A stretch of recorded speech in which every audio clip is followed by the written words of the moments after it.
Listen, one of the biggest and best stories in the WPIL this year happens to be the Freedom Bulldogs, who've only lost one game, and they're playing our alma mater tomorrow night. It happens to be homecoming at Oak Hill. Your daughter Rachel on the court, so congratulations. Yeah, thanks.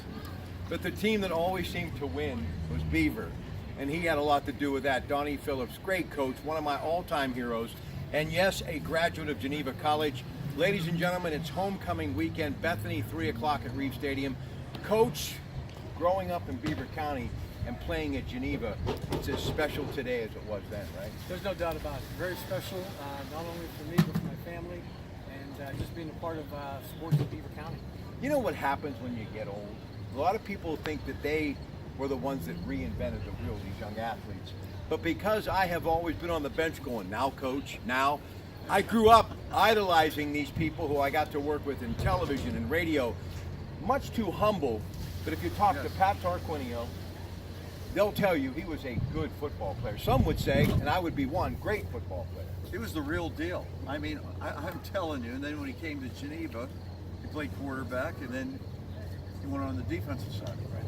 Yeah. Listen, and by the way, my children's grandfather, Larry Matrazzo, set all kinds of records here from Braddock, another one of my heroes. And Traz, I tried to look up some of your statistics for this broadcast tonight, but well, you understand, don't you? That was a few years ago, but I'm working on it, and you are my hero. And people like John Manzetti, my brother-in-law, who played at Beaver Falls, and I saw Coach Dan Matzuk, and you were writing earlier, Rochester legend, and of course he played here as well. Joe Hogan, who played basketball here. I mean, we could go on and on. But the history, the rich history of who played on this field and why it means so much. You know, it's funny you bring that up. There was a fella that came in our office today that his father had, are you ready for this? I'm ready. A game day program from 1925, Geneva against Westminster, and it showed a picture of Reeve Stadium in construction. I mean, amazing stuff.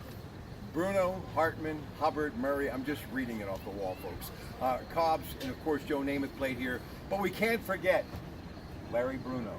What was it like playing in Beaver, becoming a coach in Beaver County? And I know my children's wonderful grandfather and a guy who I love dearly, Larry Matrazzo, was on the coaching staff. I did see the article from the Newcastle paper when he was hired as an assistant at Beaver Falls, recently graduating from Geneva.